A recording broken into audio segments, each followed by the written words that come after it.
No, no, no. No singing, no dancing. I don't think I've danced since I quit drinking, honestly. Thanks. All right, I'm just going to warm you up with a couple of jokes. Okay. Or stories, actually. But they, I think they're funny. The hairpiece is a good one, but I'm not going to tell that one. It's too long. Okay, so I went to London on a flight. I get over there, and I've done some stand-up comedy. And so when I was in London, I went to a comedy club, and I found the owner, and I said, look, can I have 2 minutes on stage Friday night? And he goes, what? I said, I just need 2 minutes, but then I can say I'm an international comic. And in 2 minutes, I don't even, just please let me on stage. He's like, I've never seen you. I don't know who you are. There's no way I'm giving you the stage on a Friday night. He said, I'll tell you what, though. I'll give you a front row seat. And I'm like, all right, great. So I come Friday night. The place is jammed to the rafters. I was like, thank God he's not expecting me to do any stage time. I walk down, there's a seat right in the front. The whole place is just packed. So it's right in the front. I'm thinking, wow, what a nice guy. So I sit down. Well, the MC gets up, and he starts going around the front row. Hey, how you doing? How are you doing tonight? How are you doing? And he gets to me, and I said something, vulgar and very American. And he stops, and he looks out at the whole crowd, and he goes, must be Christmas. We got an American in the front row. And he starts going at me like crazy. And I'm pretty quick-witted, so I'm coming right back at him the whole time, right? Like, he made some comment, I can't remember what it was, but I said, well, that's because in America, we have to schedule time to go to the dentist. And nobody laughed. I thought it was funny. But so then at one point, he goes, okay, I need someone to come up with a question and someone else to come up with an answer, right? And he hadn't beat me down at all. I'm like, right here, I'll volunteer. Turns around and goes, African Americans. He turns away, comes back, he goes, all right, fine. You write down a question. He says, who's going to write the answer? And somebody 10 rows back says, I'll write the answer, some girl. So I write the question down, and I pass it up to him, and she writes down an answer and passes it up to him, and I turn to my buddy that was with me, and I said, as long as it's a number, it'll be funny. If she answers a number, this will be funny. And, she could have said giraffe. I mean, she could have had any answer. He didn't give us any rules or guidelines. So he takes out her piece of paper, and her answer was between 3 and 6. And I turned to my buddy, and I go, shut up, phone. And he goes, what? I go, just wait. And so the MC takes my paper out, he reads my question, and he reads it, and he just cracks up. And then he looks over at me, and he goes like this. And then he looks back out at the crowd, and the question I had written down was, what is the average age a girl in the UK loses her virginity? I mean, it could not have been planned better than that. So afterwards, the manager comes up to me, and he goes, you know what? Next time you're back, I'll let you get on stage for a couple of minutes. And I was like, awesome, fantastic. She said, I'll be back tomorrow. Exactly. No, Saturday night, this place was packed. Plus, they kind of didn't like the dentist joke very much. Can't understand it. Okay, I'm going to give you a couple of tips, too. One, I was back in D.C. at a business event for CEOs, and I kind of just, showed up, paid money. They didn't check and see if you were CEO or not.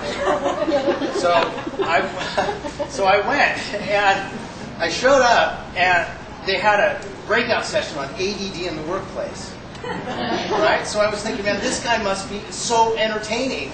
He's got a bunch of people who want to know about ADD. He's got to keep people's attention. So I went and I sat down, and he gets up on stage, and the first thing he says is, does anybody have any questions? Well, I'm fairly shy, and I'm trying to come out of my shell all the time, so I raise my hand. He says, yeah, stand up. So I stand up, and he goes, you have a question? And I said, yeah, I do. And then I went like this, and I go, look at that bird. And I looked out the window, and everybody cracked up. Right?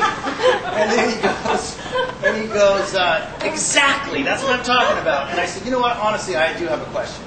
I said, if I'm at my desk and I've got an instant message coming in, my cell phone's ringing, the phone's ringing, I have a file right here, I'm typing something, email's coming in, I got someone standing at the door to talk to me, and someone sitting in my office. I said, that's a typical day for me. Now, if I don't have a little bit of ADD, I'm going to go out of my mind. How can I do my job? And he said, that's a good question. And his answer was priceless, and I never forgot it. He said, the difference between people who multitask and the people who have ADD is the people that multitask, they shift their focus and their attention at the same time. They can shift their focus and their attention from email to a phone call to something else. He said the people who have ADD shift their attention, but they leave their focus over here. So they have their attention, their focus is on their email, their attention is on a phone call. You know how many times if you talk to somebody on the phone and you just know they're not listening? And you can tell her, you hear them tapping a keyboard in the background. He said that's the difference between ADD and multitasking, and it's very, very few people that can shift their attention and their focus at the same time. It takes a lot of work. In that same vein, I was trying to help a guy communicate better. He called me and was bugging the crap out of me. He said, "Okay, Denny, you know, I want to come see you. I want to come talk to you." So I said, "Look, I'm packing tonight. I got to go on a trip. Come over to my house." It was a friend of mine. He came over. He said, "So what's going on?" He said, "Why is it that people don't like to have me around? I never get invited out." And I said, "Well, where are you right now? Do you need to feel good? Do I need to lie to you? Or can I tell you the truth?" And he said, "I'd like to hear the truth." I said, "Here's the truth. You don't listen to people. You don't pay attention to what they say. We all know people like this. While you're talking to them, you can see their wheels are turning and they're thinking about something else because their focus is somewhere else." And I taught him a trick, and that's the tip I want to give you guys, is when you're in a conversation, think of the word Ford, F-O-R-D, family, occupation, recreation, and dreams. There are 4 areas you can ask questions from anybody you meet and connect with them, and they'll really listen to you. Now, the last tip I'm going to give you, and write this down, but everybody needs to look at me and pay attention. This is really important. Scroogle.org. SCROOGLE.org. Okay, now Scroogle.com is a porn site. Okay? And it never fails. When I do a presentation, I get an email from somebody going, "You sick, blah, blah, blah." It's .org, and it's important you go to .org. I was at Microsoft, and I gave this tip. The manager that hired me is in the back row. She goes, "Oh, yeah, you're right, it is." You know, they always have their laptops open all the time. I'm like, "Oh, great, I just lost her for the day." Okay, here's what it is. You go to Scroogle.org, and there's a thing that says Scroogle Scraper. You click on that, and it gives you a search box from Google. But what it does is it does a Google search, but it strips out all the pay-per-clicks and all the advertising. Unbelievable. The data that you get back from Scroogle, it's a .org, it's non-profit. That's why there's no ads and no pay-per-clicks. The information you get back is so much better than what you get from Google. It's not even funny. I was looking for some programming code in Excel. I write a lot of spreadsheets. Couldn't find it for 2 months on Google. All I found was a bunch of companies wanting to sell me stuff. Finally, somebody told me about Scroogle.org. I went there. The first 3 links that came up were white papers from universities giving me exactly what I needed for free. So once again, .org. Okay, I don't want any emails from anybody saying, "Oh, you're sick." Okay, I may be a little sick, but I just don't like hearing about it. All right, that's it. Have a great afternoon.